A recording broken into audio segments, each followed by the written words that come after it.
Bismillahirrahmanirrahim. Assalamualaikum warahmatullahi wabarakatuh. Kembali lagi bersama dengan saya Bambang Riyadi dalam podcast Fadilah, obrolan asik dan berfaedah. Tentunya kali ini kami sedang berkunjung di suatu tempat yang sangat luar biasa sekali pastinya. Dan tentunya hari ini juga kami membawa banyak sekali siswa untuk menimba ilmu di sini. Tepatnya di PLTA Kota Panjang yang tempatnya itu di Kampar, Riau pastinya. Dan hari ini tepatnya pada tanggal 25 Oktober 2022 sengaja kita melaksanakan kegiatan outing class yang insya Allah pada hari ini akan kita kunjungi beberapa tempat. Yang pertama itu adalah PLTA Kota Panjang, kemudian ada Candi Muara Takus, dan yang terakhir nanti kita akan ke tempat wisata yaitu danau atau sungai hijau yang ada di Kampar. Nah, kali ini teman-teman, saya tidak hanya sendirian karena saya bersama dengan seorang pakar yang sangat luar biasa. Tentunya ini salah seorang ahli yang tentunya akan memberikan banyak sekali informasi kepada kita semua. Tentunya ini juga bisa kita ambil hikmah atau ilmu-ilmu dari beliau. Oke, assalamualaikum warahmatullahi wabarakatuh, Bapak. Waalaikumsalam warahmatullahi wabarakatuh. Dengan Bapak Doni Setiawan. Ya, Masya Allah. Sehat, Pak ya? Alhamdulillah sehat. Alhamdulillah. Kita santai aja nih, Pak ya. Ya. Di pinggir waduk PLTA Kota Panjang sambil bersila. Seharusnya ini menikmati secangkir kopi dan ada juga cemilan ya. Cemilan seharusnya ya, tapi tidak masalah. Oke, ini saya senang sekali Pak Doni ya. Sudah disambut dengan hangat, sudah difasilitasi dengan begitu luar biasa. Dan tadi baru saja kita sudah berkunjung ya ke Powerhouse. Ke Powerhouse ya, luar biasa sekali. Ya. Nah, kalau boleh tahu nih Bapak, sudah berapa lama Bapak di sini? Sebelumnya assalamualaikum warahmatullahi wabarakatuh. Waalaikumsalam. Kenalkan, saya Doni Setiawan. Cuma sedikit nih. Kalau dibilang saya ahli, saya kayak tidak bukan seorang ahli lah gitu. Masih banyak yang lebih ahli, lebih pakar. Iya. Namun saya akan coba menjawab. Alhamdulillah saya bekerja di PLTA Kota Panjang ini sudah kurang lebih sekitar 18 tahun lah. 18 ya, tahun dari ya. 2003. Wow, udah lama masuk sekali ya, Masya Allah. Iya, Sejak tahun 2003. 2003. Iya. Ada rasa bosan nggak Pak?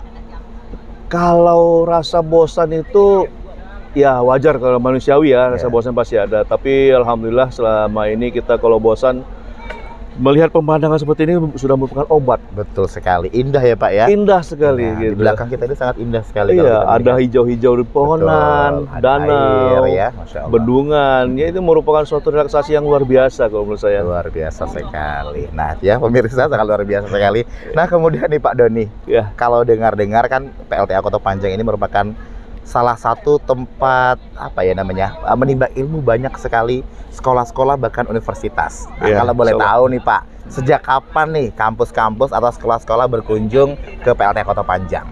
Oke. Baik. Sebenarnya PLTA Kota Panjang ini sejak di tahun 2006 itu sudah membuka kesempatan bagi siswa-siswi yang ingin berkunjung, terutama untuk berkunjung menimba ilmu sehari di PLTA Kota Panjang. Jadi di situ kita berusaha menjelaskan tentang apa sih sebenarnya PLTA itu dan bagaimana sih PLTA itu bekerja, cara bekerjanya bagaimana, menghasilkan listrik bagaimana. Itu sudah dimulai di 2007.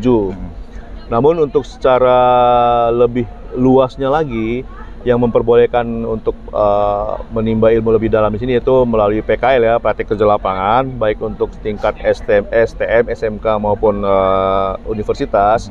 Itu sejak 2013. Kurang lebih 2013 sudah mulai banyak yang PKL di sini. Yang alhamdulillah sampai saat ini kita masih membuka kesempatan itu bagi sekolah-sekolah yang ingin menimba ilmu lebih dalam di sini. Namun tetap dalam batasan maksimal yang sudah ditentukan oleh UPDK. Demikian. Baik. Ya. Tadi juga saya mendengar nih Pak, bahwasanya ternyata di PLTA Kota Panjang ini nggak ada wewenang nih untuk mematikan menghidupkan listrik ya Pak ya? Wah ya, betul ya Pak ya? Betul sekali, ya? Betul sekali. Ini bocoran dong Pak, kalau boleh tahu siapa sih sebenarnya yang mematikan menghidupkan listrik atau pemadaman listrik nih? Iya. Oke, jadi kita coba sedikit menjelaskan secara singkat. PLTA Kota Panjang ini tidak ubahnya seperti kalau di rumah makan itu dapur. Oh, dapurnya. Iya, jadi PLTA Kota Panjang ini hanya menghasilkan listrik, membuat listrik, berapa yang diperlukan oleh sistem dibuatlah di sini, dihasilkan. Kemudian kita salurkan melalui jaringan 150 kafe dan ke setiap gardu induk yang ada. Nah, kita persingkat untuk hak mematikan atau menghidupkan listrik bagi konsumen ya. Iya. Itu prerogatifnya ada di gardu induk sesuai dengan perintah dari pengatur sistem. Dalam hal ini ada P3B namanya. Gitu. Jadi apabila seperti saat defisit, nah gardu induk lah yang mematikan ya dengan berdasarkan instruksi dari P3B. Ya secara singkatnya seperti itu Pak. Baik. Nih, pernah nggak Pak PLTA Kota Panjang ini ibaratnya tidak ada air atau kehabisan air gitu? Wah, iya. Pertanyaan bagus sekali ini Pak. Kan, surut airnya bagaimana nih Pak? Atau pernah? Atau kalau misalnya pernah, bagaimana cara menanggulanginya?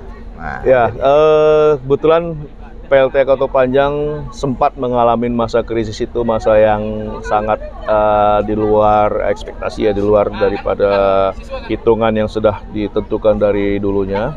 PLTA Kota Panjang sempat mengalami hal seperti itu. Kalau tidak salah itu di tahun 2015 atau 2016 pernah mengalami tidak bisa beroperasional. Namun pada saat beban puncak bisa beroperasi 1 atau 2 unitnya saja, dan pada saat siang memang tidak bisa dioperasikan karena masih mengumpulkan airnya gitu. Dan itu alhamdulillah tidak lama, karena kurang lebih 1 minggu kalau tidak salah. Dan setelah itu bisa normal beroperasi kembali. Yaitu diantaranya yang menyebabkan itu ya karena kondisi catchment area kita yang di luar dari waduk ini, yaitu di daerah arah ke Sumatera Barat, itu catchment areanya sudah banyak yang rusak Pak. Jadi penyerapan air di sana itu sangat kurang gitu. Jadi begitu air yang datang masuk hilang, yang seharusnya bisa disimpan dengan cara ya kalau memang hutan yang masih terjaga, alhamdulillah masih bisa menyimpan air. Sementara di catchment area kita sepertinya sudah banyak alih fungsi hutan ya, sepertinya gitu. Nah, itu salah satu penyebabnya, Pak. Nah, kemudian kalau misalnya airnya melimpah, waduh. Pernah atau tidak nih, Pak? Kalau kita ini melimpah ya, melimpah ini bukan dalam artian gini, Pak. Kalau di PLTA itu kita sudah ada hitungannya. Jadi berapa debit air yang masuk, ini khususnya pada saat musim hujan ya. Berapa debit yang masuk, apabila inflow kita biasa di sini menyebutnya inflow sudah melebihi daripada 1000 meter kubik per detik dan kondisi elevasi kita sudah di batas normal maksimal ya, itu di 8250, maka kita akan segera melakukan perhitungan untuk melakukan pembuangan air. Kenapa kita lakukan? Pertama, kita untuk mengantisipasi over inflow yang datang. Ya, pertama kita menimbang kondisi di hulu, jangan sampai kebanjiran, dan juga kita akan menimbang posisi di hilir, jangan sampai kebanjiran akibat air yang kita buang. Betul. Jadi di situ kita ada secara perhitungan rumusnya sudah baku, yang insya Allah kita akan berusaha semaksimal mungkin win-win solusinya tidak ada yang sampai dirugikan, baik pihak dari hulu maupun hilir dan juga pihak keberlangsungan unit PLTA Kota Panjang ini sendiri. Gitu, Pak. Oke, luar biasa. Ya, masih memikirkan masyarakat. Masih. Betul sekali. Luar biasa sekali. Nah, sahabat Fadilah, ini terakhir nih kita mau tanya, gimana nih caranya supaya bisa berkunjung ke PLTA Kota Panjang? Waduh, Masya Allah, bagus pertanyaan ini, Pak. Oke, PLTA Kota Panjang itu terbuka sekali bagi adik-adik kita yang ingin berkunjung kemari, khususnya bagi sekolah-sekolah ataupun yayasan lain yang ingin berkunjung kemari. Caranya kita pertama itu mengirim surat ke kantor UPDK Pekanbaru. Setelah dikirim surat, nanti ada jawaban. Baru setelah jawabannya keluar dari UPDK Pekanbaru, tanggal berapa diizinkan, tanggal berapa bisa kemari, dengan berapa jumlahnya, barulah kita bisa berkunjung ke PLTA Kota Panjang. Dan kami sangat welcome sekali bagi adik-adik ya, adik-adik sekolah yang masih sekolah di baik SMK maupun dari SD bahkan dari TK. Iya, betul. Dari TK sampai dengan tingkat SMK kita menerima di sini Pak untuk kunjungan.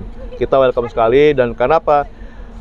Siapa tahu ini adik-adik ini adalah calon penerus masa depan. Masya Allah, amin ya, mudah-mudahan. Iya, bisa jadi salah satu adik-adik ini nanti yang bakal memimpin di PLN ini. Wow, Masya Allah. Jadi Insya Allah ya, Insya Allah tidak ada yang mungkin, tidak mungkin. Insya Allah.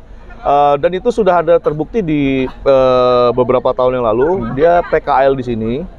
alhamdulillah rezekinya ada, dia lulus tes PLN dan sekarang jadi sebagai seorang pegawai. Masya Allah. Bertugas di Perawang atau Siak saya kalau nggak salah ya. Betul. Bertugas sana. Itu PKL di sini, Pak. Alhamdulillah gitu. Jadi tidak ada kemungkinan itu semua gitu. Ya, kira-kira seperti itu. Luar biasa sekali, mudah-mudahan ya Pak ya. Iya. Dan tentunya ini terima kasih nih Pak Doni ya sudah mengganggu waktunya. Wah, tidak. Kalau untuk adik-adik yang kunjung sini tidak ada kita istilah terganggu, tidak ada. Insya Allah kita akan dengan senang hati, lapang hati menerima adik-adik sini. Bahkan dengan sangat antusias sih kami menerimanya gitu. Kami juga sangat antusias untuk hadir ke sini. Ya, baik sahabat Fadilah, ini terima kasih Pak Doni sama-sama, sudah menerima kami dengan luar biasa, dan terima kasih juga sudah berkenan hadir di podcast Fadilah. Dan sahabat Fadilah dimanapun berada, terima kasih tentunya pada podcast kali ini. Dan jangan lupa untuk tetap subscribe, like, dan komentar di channel YouTube SMIT Fadilah.